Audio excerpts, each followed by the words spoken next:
मेरा नाम सादिया है। मैं बहुत गरीब थी। मेरी सहेली आलिया थी, उसकी शादी हो चुकी थी। एक दिन उसने मुझे अपने शौहर के साथ एक रात गुजारने को कहा और उसने कहा मैं तुम्हें लाखों रुपए दूंगी। मेरी सहेली के मुझ पर बहुत एहसान थे। मैंने बिना सोचे समझे आलिया को हाँ कह दी। एक रात मेरी सहेली ने मुझे दुल्हन की तरह तैयार किया और अपने शौहर के कमरे में भेज दिया, लेकिन उस वक्त मेरी जान निकल गई। जब मेरा नाम सादिया है, ये मेरी जिंदगी की एक दुख भरी कहानी है जिसे सुनकर आपकी आंखों में आंसू आ जाएंगे। मैं बंगले में अपनी सहेली आलिया के साथ रहती थी। मेरी उम्र 24 साल थी और मेरे 2 बच्चे थे, एक बेटा और एक बेटी। लेकिन मेरी सहेली की कोई औलाद नहीं थी। मेरी शादी गांव में ही हुई थी और ऐसे इंसान से हुई थी जिसे ना घर की फिक्र थी और ना ही मेरे बच्चों की। वो अयाश किस्म का इंसान था और उसे ना ही अपने माँ बाप का ख्याल था और ना ही अपनी बीवी का। इसलिए मैंने फैसला कर लिया था कि मैं नौकरी करूंगी। मेरी सहेली आलिया जो शहर में रहती थी, मैं उसी के बंगले में काम करती थी और उसी के साथ रहने लगी थी। मैं पिछले 6 सालों से उसके बंगले में रह रही थी, जबकि आलिया की शादी को 9 साल हो चुके थे। इन 9 सालों में उसने ना जाने कितनी कोशिशें कर ली थी। बड़े से बड़े डॉक्टर से इलाज करवा लिया था और ना जाने किस किस को अपनी परेशानी के बारे में बताया था। फिर भी उसके पास औलाद नहीं आ सकी थी। शायद उसकी किस्मत में औलाद नहीं थी। मुझे मेरी सहेली बहुत ज्यादा प्यारी थी। मेरी सहेली आलिया ने लव मैरिज की थी। उसने अपनी शादी के पूरे 2 साल बाद मुझे अपने घर पर रखा था, क्योंकि मेरी शादी पढ़ाई खत्म होने के बाद ही होगी थी। मैं बहुत गरीब खानदान से थी, फिर भी मेरे बाबा ने मुझे पढ़ाया। मेरे बाबा आलिया के बाबा जी के दोस्त थे। मैं बचपन से ही आलिया के साथ पली बढ़ी थी। जब भी मुझे पैसों की जरूरत होती, मेरी सहेली आलिया मुझे पैसे देती थी। इस तरह मेरी शादी हो गई। शादी के कुछ दिनों बाद बाबा भी इस दुनिया से जा चुके थे। शादी के बाद भी आलिया मुझसे बातें करती। मैं उसे अपनी सारी परेशानी बताती थी। आलिया कहती थी तुम फिक्र मत करो, मेरी शादी के बाद तुझे मैं अपने साथ ही रख लूंगी। तुम मेरे बंगले में काम कर सकती हो। आलिया अपनी हर अच्छी बुरी बात मुझसे शेयर करती थी। मुझसे उसका दुख देखा नहीं जाता था। आलिया और उसके शौहर जिशान को भी बच्चे बहुत अच्छे लगते थे। उनका कहना था कि कुछ भी हो जाए, उन्हें तो बच्चा ही चाहिए। दोनों मियाँ बीवी के बीच इतनी ज्यादा मोहब्बत थी कि लेकिन आलिया का बच्चा ना होने की वजह से जिशान उनसे खफा खफा से रहने लगे थे और उनका कहना था कि मुझे तो सिर्फ बच्चा ही चाहिए, कुछ भी करके मुझे अपना खून चाहिए। जिशान कहते थे कि मैं अपने वालदैन का इकलौता बेटा था। मेरे वालदैन के मरने के बाद मैं अपनी पीढ़ी को यहाँ तक लेकर आया हूँ। मैं चाहता हूँ कि मेरा भी अपना बच्चा हो और वो मेरे खानदान को आगे बढ़ाए। लेकिन अगर मेरा कोई बच्चा नहीं हुआ, मेरा तो कोई खानदान ही नहीं बन सकेगा। जिशान को अपनी जायदाद का वारिस चाहिए था। काफी लोगों ने उन्हें यह भी मशवरा दिया था कि वो बच्चा अडॉप्ट कर ले, लेकिन आलिया का कहना था कि अपना खून तो अपना ही होता है और पराया पराया ही होता है। जिशान की भी जिद थी कि उन्हें तो अपना ही खून चाहिए था। आलिया ने हर तरह से कोशिश करके देख ली थी, लेकिन फिर भी वो हामला नहीं हो पा रही थी। वो इस बात से बहुत ज्यादा परेशान रहने लगी थी। उसने जादू टोना भी करवा लिया था। सारी कोशिशों से नाकाम होकर आलिया खामोश होकर बैठ गई थी और जिशान का कहना था कि अगर उनको इनका वारिस नहीं मिला तो वो दूसरी शादी कर लेंगे। आलिया तो जिशान से बहुत प्यार करती थी। वो नहीं चाहती थी कि उसका शौहर उसकी आंखों के सामने कोई दूसरी औरत लाकर रख दे। ऐसा तो जिशान भी नहीं चाहते थे, लेकिन वो भी मजबूर थे। इन सारे मामले में मैंने आलिया की बहुत मदद की थी। वो जहाँ भी इलाज के लिए जाती थी मुझे अपने साथ लेकर जाती थी। इस मदद का आज तक मुझे बहुत फायदा मिला था। लेकिन इस बार तो जिशान ने दूसरी शादी करने का पक्का इरादा कर लिया था और उन्होंने कहा था कि वो किसी भी हाल में अपना फैसला नहीं बदलेंगे, क्योंकि उन्हें अपने बच्चे की खातिर दूसरी शादी करनी ही होगी। लेकिन प्यार वो हमेशा आलिया से ही करेंगे। आलिया उनकी बात सुनकर बहुत ज्यादा उदास हो जाती थी और आलिया की आंखों में जिशान कभी आंसू नहीं देख सकते थे। हर बार जिशान आलिया की आंसू देखकर अपने आप को दूसरी शादी करने से रोक लिया करते थे, जबकि वो आलिया को भरपूरा भरोसा दिलाते थे कि जो कदर उसके दिल में आलिया की है उसकी जगह वो कभी उस दूसरी बीवी को नहीं देंगे। उन्हें सिर्फ दूसरी बीवी से बच्चा चाहिए, क्योंकि आलिया और जिशान की मोहब्बत की शादी थी और उनका कहना था कि मेरी मोहब्बत हमेशा ही मेरे लिए मेरी बीवी ही रहेगी। अब तो आलिया की जान पर बन आई थी। अब तो कोई जादू टोना भी काम नहीं करने वाला था। जिशान ने फैसला कर लिया था, सो कर लिया था। आलिया बहुत ज्यादा परेशान थी। उनके हालात बहुत ज्यादा खराब थे। वो अपने कमरे में आंखों में आंसू लिए इधर से उधर चक्कर काट रही थी। मैंने उसे कहा कि आलिया तुम परेशान मत हो, सब ठीक हो जाएगा, कुछ भी गलत नहीं होगा। तो उसने कहा कि तुम्हें नहीं पता है सादिया, मैं अपने शौहर की दूसरी बीवी को बर्दाश्त नहीं कर सकती। मैं नहीं चाहती कि एक ही घर में रहते हुए मेरी जगह मेरी सौतन ले। मैं अपने शौहर से बहुत प्यार करती हूँ। मुझे नहीं पता था कि शादी के बाद अल्लाह मुझे औलाद नहीं देगा और इस वजह से मेरे शौहर के दिल में मेरे लिए मोहब्बत कम हो जाएगी, बल्कि खत्म ही हो जाएगी। मैंने आलिया को तसल्ली दी और कहा कि ऐसा नहीं आलिया, जिशान तुमसे बहुत प्यार करते हैं और वो मजबूरी में ही दूसरी शादी करना चाहते हैं। आलिया कहने लगी, क्या तुम्हें पता है कि जब मेरे शोहर की दूसरी बीवी घर में आ जाएगी और वो बच्चा पैदा करके देगी तो उनके दिल में मेरे लिए जो बची कुछ मोहब्बत है वो भी खत्म हो जाएगी, क्योंकि मैं तो उनके वो बच्चा नहीं दे सकती, वो उनको बच्चा देगी तो मेरे शोहर उसी के बच्चे को ही ज्यादा वैल्यू देंगे, फिर तो मेरी इज्जत इस घर में 2 कौड़ी की भी नहीं रहेगी और ऐसा मैं बिल्कुल नहीं चाहती। तुम तो जानती हो मेरे पापा की इस शहर में कितनी इज्जत है, मैं एक बहुत बड़े बिजनेसमैन की बेटी हूँ और तुम जानती हो कि मैंने बहुत ज्यादा जिद करके इससे शादी की है। मेरे वालिदैन तो शादी के लिए तैयार ही नहीं थे। अगर उन लोगों को ये बात पता चल गई तो वो भी मुझसे कहेंगे तुम्हारी ही गलती का नतीजा है, मैं उन लोगों से कभी कुछ नहीं कह सकती। मेरे शोहर के दोस्त भी उनको यही मशवरा देते हैं कि वो दूसरी शादी कर ले, ऐसा करने से इस घर में जो मेरी इज्जत है वो बिल्कुल खत्म हो जाएगी। लेकिन मैं ऐसा बिल्कुल नहीं होने दूंगी, मैं कोई ना कोई रास्ता निकाल कर ही रहूंगी। आलिया हद से ज्यादा परेशान थी, फिर अचानक चक्कर लगाते लगाते एक तरफ को रुक गई और मेरे चेहरे को की तरफ अजीब नजरों से देखने लगी। मैं भी उसको ही देख रही थी कि अचानक उसको मुझसे क्या काम पड़ गया और वो मुझे इस तरह से क्यों देख रही है। तभी उसने अचानक मुझसे कहा कि सादिया, क्या तुम मेरा एक काम कर सकती हो। उसने अचानक मेरी आंखों में देखकर मेरे हाथों को थाम कर मुझसे सवाल किया तो मैं हैरान रह गई थी। मैंने उससे कहा कि हाँ, मैं तो हमेशा तुम्हारा काम करने के लिए तैयार रहती हूँ, तुम्हें ऐसा कहने की बिल्कुल जरूरत नहीं है, मैं तो हमेशा तुम्हारी मदद करती रहूंगी क्योंकि ये मेरा फर्ज है। मैंने कहा कि तुम्हें पूछने की जरूरत नहीं है, तुम बस मुझे अपना काम बताओ कि मुझे तुम्हारा क्या काम करना है, मैं किस तरह से तुम्हारी मदद कर सकती हूँ। तो उसने कहा कि मैं आज तुमसे ऐसी मदद मांगने जा रही हूँ, शायद इस मदद के लिए तुम कभी तैयार ना हो। उसकी बात सुनकर मैं हैरान हो गई थी कि ऐसा आखिर कौन सा काम था और ऐसी कौन सी मदद थी जो मैं उसके लिए नहीं कर सकती थी। मैंने कहा कि आलिया, मैं तुम्हारी मदद हर तरह से करने की पूरी कोशिश करूंगी, कभी ऐसा नहीं हो सकता कि मैं तुम्हारी मदद करने से इनकार कर दूं। तुमने सोच भी कैसे लिया कि मैं तुम्हें इनकार कर दूंगी। उसने कहा कि जो बात अब मैं तुमसे कहने जा रही हूँ शायद तुम्हारे लिए सुनना बहुत मुश्किल और करना भी बहुत मुश्किल होगा और तुम इनकार भी कर दोगी। उसकी बात सुनकर मुझे सच में बड़ी हैरानी हुई थी कि आखिर ऐसी कौन सी मदद थी जो वो मुझसे चाहती थी। लेकिन अगले ही पल उसने मेरी आंखों में देखकर मुझसे ऐसी मदद मांग ली थी जिसे सुनकर मेरे पैरों तले से जमीन निकल गई थी। आलिया की बात सुनकर एक पल के लिए मैं हैरान रह गई थी। वो मेरे चेहरे के तासुरात देख रही थी और समझ गई थी। फिर वो मेरी तरफ देखकर कहने लगी, मैं जानती थी कि तुम मेरी मदद नहीं करोगी इस मामले में, क्योंकि ये काम बहुत मुश्किल है और कोई भी औरत इस काम को इतनी आसानी से नहीं करेगी। फिर मैंने कहा कि आलिया, ऐसा कैसे हो सकता है, मैं इतना बड़ा काम कैसे कर सकती हूँ, वो भी किसी को बिना बताए, और इस काम से जितना नुकसान मुझे होगा उससे कहीं ज्यादा तुम्हें होगा। तुम्हारी मदद कर दूंगी। लेकिन मैं सोच में पड़ गई थी। मुझे देखकर आलिया ने कहा कि तुम मेरी मदद करोगी तो मैं तुम्हें इसकी भारी कीमत दूंगी। मैं तुम्हें अपने इस काम के बदले पूरे 50 लाख रुपए दूंगी। 50 लाख की रकम के बारे में सुनकर तो मेरे होश ही उड़ गए थे। मैंने कभी जिंदगी में इतने पैसे नहीं देखे थे। आंखों के सामने 50 लाख रुपए लहराने लगे थे क्योंकि मैं बहुत ज्यादा गरीब थी। मेरी शादी भी गरीब आदमी के साथ हुई थी। मेरा शोहर, सास ससुर सभी गांव में मेरे बच्चों के साथ रहते थे और मैं यहाँ पर शहर में आलिया के घर नौकरी करती थी। मैं यहाँ के काम करने के बाद हर महीने अपने शोहर को पैसे भेज दिया करती थी। आधे पैसे अपनी माँ को घर चलाने के लिए और बच्चों की जरूरत के लिए देता था। मेरी सास बच्चों को संभालिया करती थी और मेरे शोहर आधे पैसे अय्याशी में उड़ा देता था और उसने न जाने कई लाख रुपए कर्ज लिया हुआ था। ये 50 लाख रुपए हमारे बहुत काम आने वाले थे। ये रकम तो बहुत बड़ी थी, रकम बहुत ज्यादा और काम बिल्कुल आसान था। मुझे उससे कोई फर्क नहीं पड़ता था, लेकिन मुझे डर था कि मेरा शोहर इस काम के लिए मुझे इजाजत देगा या नहीं। वैसे मुझे पूरी उम्मीद थी कि मेरा शोहर जब 50 लाख रुपए की रकम के बारे में सुनेगा तो फौरन ये उस काम के लिए तैयार हो जाएगा। यही सोचते हुए मैं फौरन आलिया का काम करने के लिए तैयार हो गई थी। मैंने कहा कि मैं तुम्हारी मदद करने के लिए तैयार हूँ, लेकिन तुम इस काम के लिए ज़ीशान को भी तैयार करना होगा। फिर मैंने आलिया से कहा कि इस बारे में अगर किसी बाहर वाले को पता चल गया तो तुम्हें पता है कि कितनी बड़ी बुरी बुरी बातें बनाएंगे और तुम्हारे शोहर की रेपुटेशन पर भी फर्क पड़ेगा।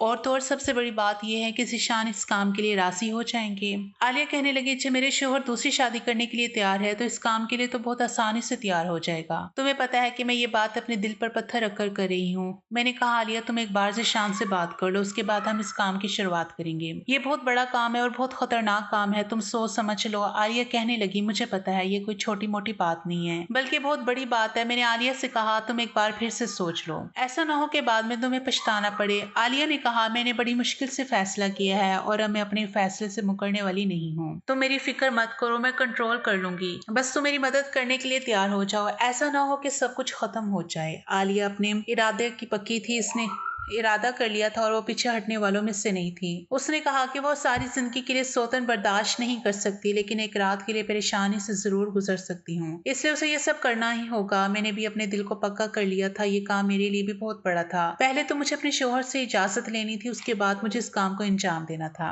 ये काम सच में दिल दहला देने वाला था। अगर मेरे शौहर ने मुझे इजाजत दे दी तो मैं हर तरह से इसकी मदद करने के लिए तैयार हूँ, और जितना हो सकता है लोगों से हमें इस बात को छुपाकर ही इस काम को अंजाम देना था, क्योंकि लोगों के सामने अगर ज़ीशान और आलिया का पोल खुल गया तो लोग उन्हें गलत समझेंगे। वैसे मुझे ज़ीशान से भी डर लग रहा था, क्योंकि ज़ीशान गुस्से के बहुत तेज थे। वो आलिया से बहुत प्यार करते थे, लेकिन जब उन्हें पता चलेगा कि आलिया ने ही इस तरह का प्लान बनाया है तो ना जाने उनका क्या रद्द-ए-अमल होगा। मैंने अपने शौहर को फोन कर दिया था और आलिया को ज़ीशान के आने का इंतजार था। दरअसल हमारा प्लान ये था, आलिया ने कहा था कि तुम मेरे शौहर का बच्चा पैदा करके मुझे दोगी, क्योंकि मैं जिंदगी भर सौतन तो बर्दाश्त नहीं कर सकती, लेकिन एक दिन के लिए अपने शौहर को किसी दूसरी औरत के साथ सिर्फ बच्चे की खातिर बर्दाश्त करने में कोई हर्ज नहीं। सिर्फ एक रात ही की तो बात है। आलिया ने कहा था तुम मेरे शौहर के साथ एक रात गुजारोगी और मेरे बच्चे को पैदा करोगी। बच्चा पैदा हो जाने के बाद हमारा बच्चा हमें वापस कर देगी, हमें वापस कर दोगी। इसके बदले में तुम्हें पैसे दे दूंगी। मुझे इस काम से कोई मसला नहीं था, क्योंकि मेरे पास तो पहले से ही 2 बच्चे थे, एक बेटा और एक बेटी थी।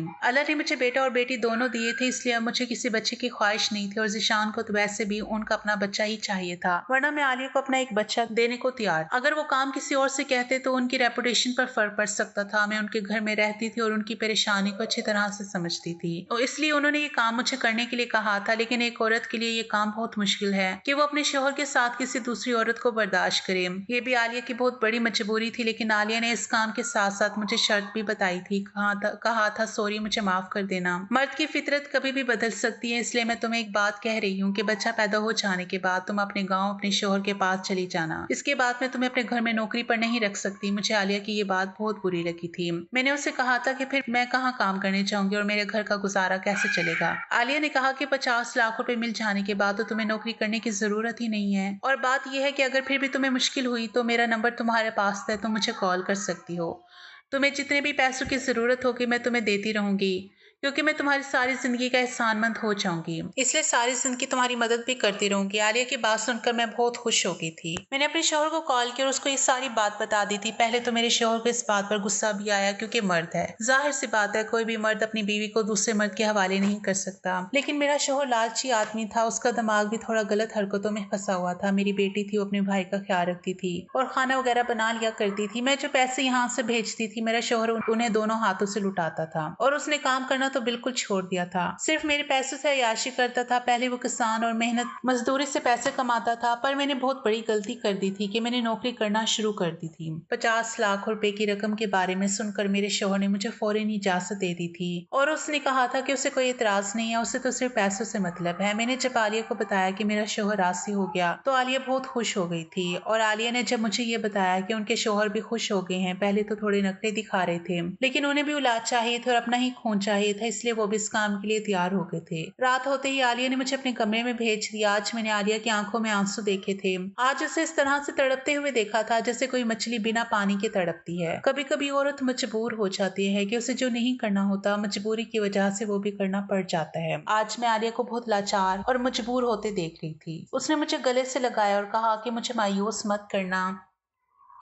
जिस इरादे से मैं तुम्हें भेज रही हूँ, अल्लाह करे मेरा इरादा पूरा हो जाए और मेरे शौहर को औलाद मिल जाए, ताकि मेरे बच्चे की कमी पूरी हो जाए और मेरा शौहर भी मुझसे अलग ना हो। मैं ज़ीशान के साथ उसके कमरे में चली गई। आलिया के लिए ये रात कांटों पर गुजरी थी। जैसा हमने सोचा था वैसा ही हुआ था। हमें ज्यादा इंतजार करने की जरूरत नहीं पड़ी थी, और जल्दी ही मेरी तबीयत पहले दिनों से खराब रहने लगी थी। आलिया ने मुझे शहर की सबसे अच्छी डॉक्टर के यहाँ दिखाया था। डॉक्टर ने मुझे गुड न्यूज सुना दी थी, तो आलिया और ज़ीशान बहुत ज्यादा खुश हो गए थे। आलिया से ज्यादा तो ज़ीशान खुश थे। उनकी तो खुशी का कोई ठिकाना ही नहीं था। पहले कामयाबी तो हमें मिल चुकी थी।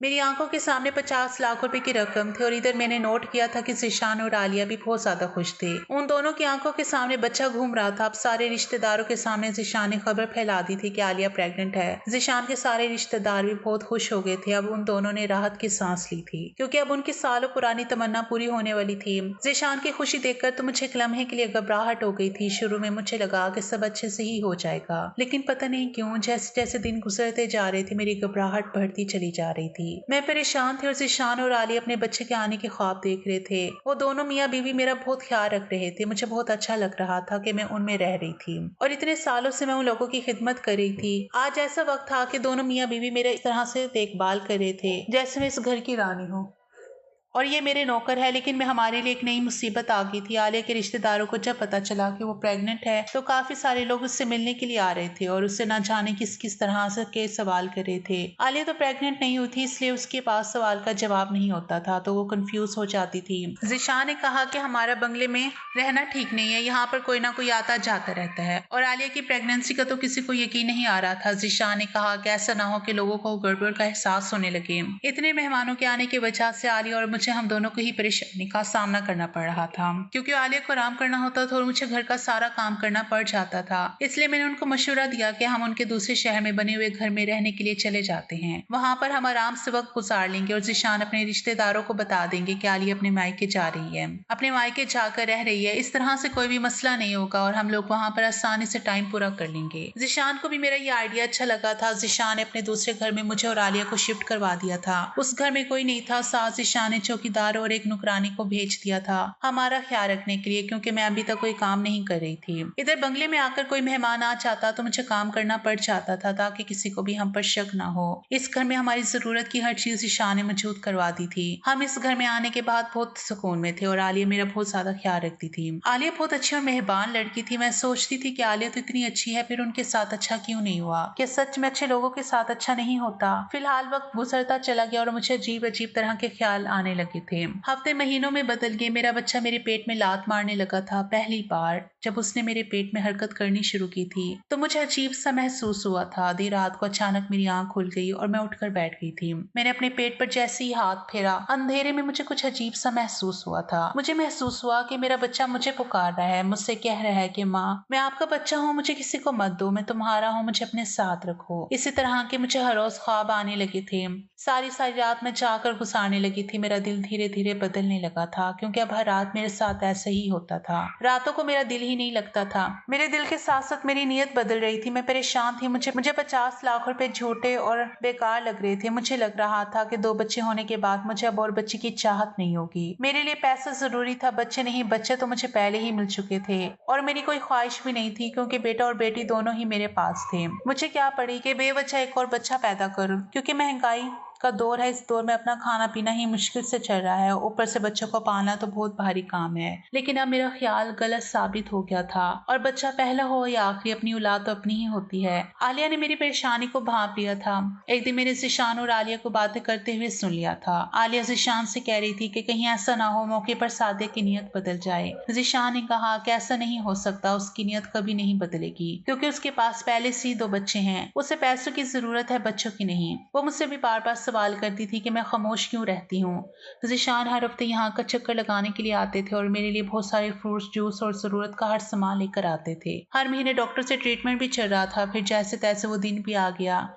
डॉक्टर ने मुझे डेट भी दे दी थी। ये बात आलिया ने फौरन ज़ीशान को बताई तो वो बहुत ज्यादा खुश हो गए थे। ज़ीशान ने मेरे इलाज के लिए आलिया को बहुत सारे पैसे दिए थे और कहा था कि किसी भी चीज की कोई कमी नहीं आनी चाहिए। इधर मेरा दिल बार बार अपने बच्चे के लिए परेशान था। रात का टाइम था और आलिया ने मुझे कहा कि सुबह हमें अस्पताल जाना है क्योंकि मेरा बच्चा पैदा होने में सिर्फ अब आज ही रात रह गई थी। अगले दिन लगभग 9 बजे के टाइम पर मुझे हॉस्पिटल में जाकर एडमिट होना था। ये बात सुनकर तो मुझे डर लगने लगा था और फिर मेरा ऑपरेशन होगा। मैंने दिल में सोचा कि मैं अपना बच्चा किसी को नहीं दे सकती। ये मेरा बच्चा है, मैं इसे 50 लाख रुपए की वजह से किसी दूसरे के हवाले नहीं करूंगी। भले ही इस बच्चे का बाप ज़ीशान थे, लेकिन माँ तो मैं थी जो उसको जन्म देने वाली थी। बाप से ज्यादा ममता माँ के दिल में होती है, जो पूरे 9 माह तकलीफ में चलकर उसे अपनी कोख में रखती है और किसी दूसरी माँ की गोद में कैसे डाल सकती थी। मैंने सोच लिया था ये बच्चा मेरा है। मैं इसे 50 लाख रुपए में तो क्या, 50 करोड़ में भी किसी को नहीं दूं। मेरी नीयत और मेरा इरादा दोनों ही बदल चुके थे। मैंने देखा आलिया रात होने के बाद अपने कमरे में जाकर सो चुकी थी।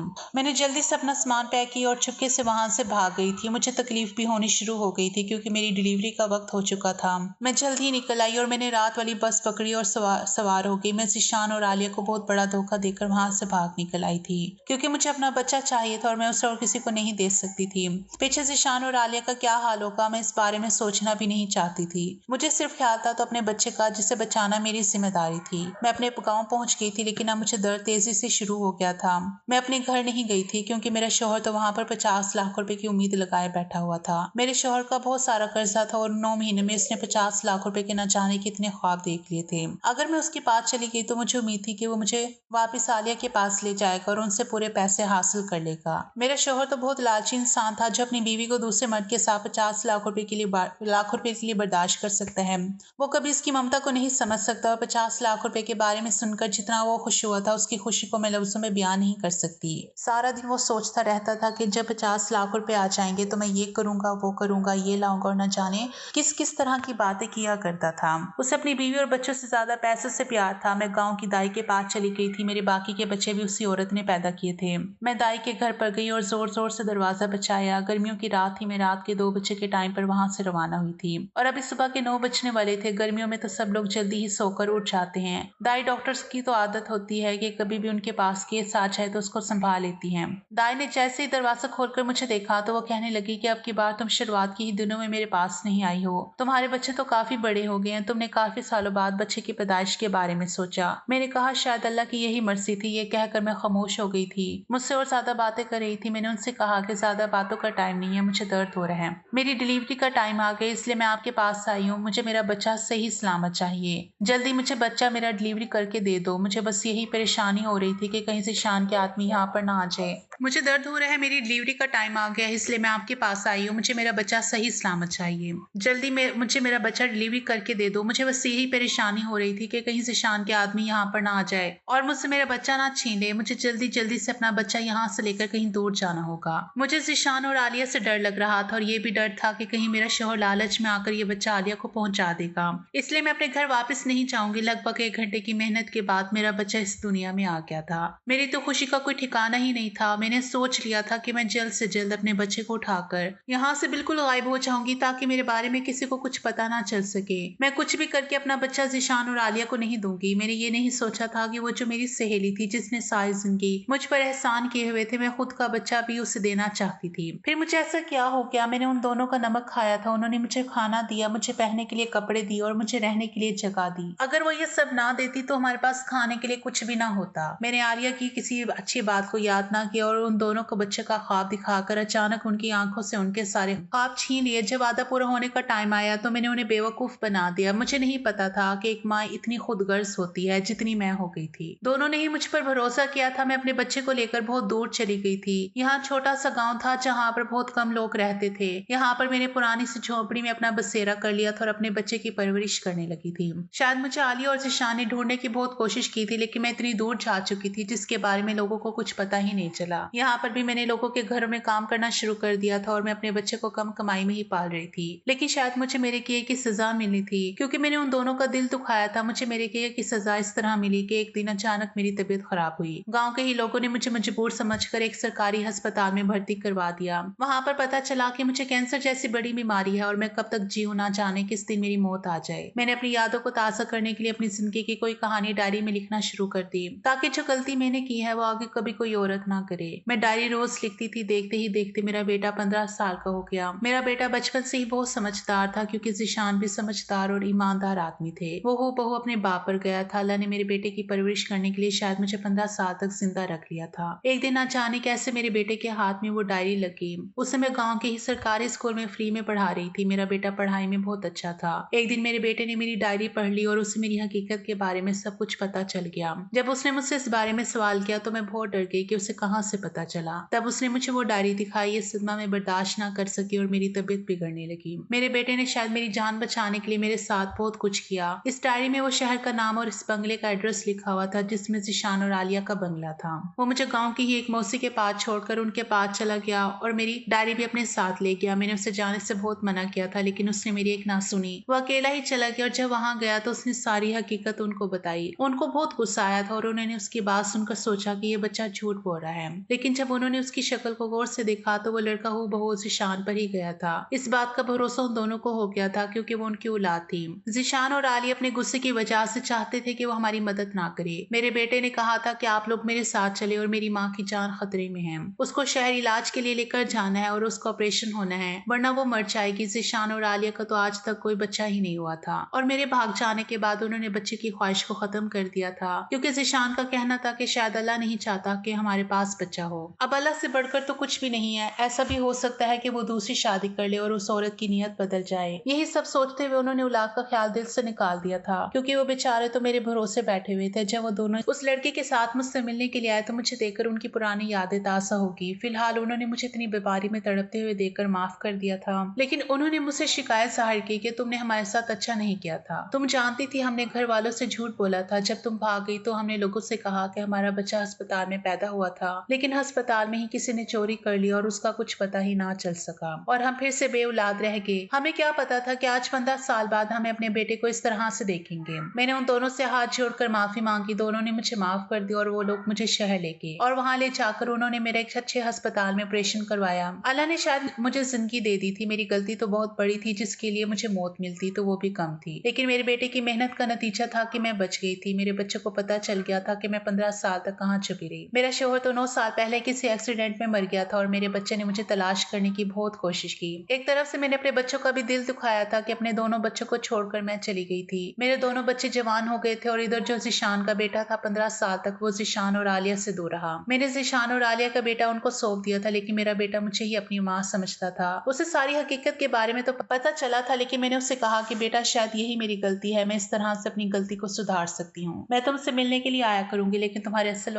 वाली तो ज़ीशान है। इस तरह से मैं अपने गाँव के बच्चों के पास चली गई और ज़ीशान आलिया को उनका बेटा वापस। अब वो लोग अपनी जिंदगी में खुश है और इधर मैं अपने बच्चों के साथ रहकर खुश हूँ। आलिया ने इतने सालों बाद भी अपना वादा निभाया। उनका बेटा सौंपने पर मुझे 50 लाख रुपए दे दिए। मुझे पैसों की कोई जरूरत नहीं, लेकिन उन्होंने कहा कि अब तुम्हारा शोहर भी कमाने वाला नहीं है, ये पैसे रख लो, तुम्हारे काम आएंगे। मुझे अफसोस हो रहा था कि भले उनके साथ मैंने बहुत गलत किया था, लेकिन मुझे अपने छोटे बेटे की याद अभी भी सताती है। जब मुझे उसकी याद आती है तो मैं उससे मिलने के लिए चली जाती हूँ। उन्होंने लोगों को बताया कि उनका वही बेटा है जो अस्पताल में चोरी हो गया था और अब 15 साल बाद उनको मिल गया है। मेरे बेटे ने ज़ीशान और आलिया को अपने वादैन मान लिया था और वो उनके साथ उनके घर में बहुत खुश। दोस्तों, उम्मीद करती हूँ आपको हमारी कहानी पसंद आई होगी। कहानी पसंद आए तो वीडियो को लाइक करें और चैनल पर नए हैं तो चैनल को सब्सक्राइब करें।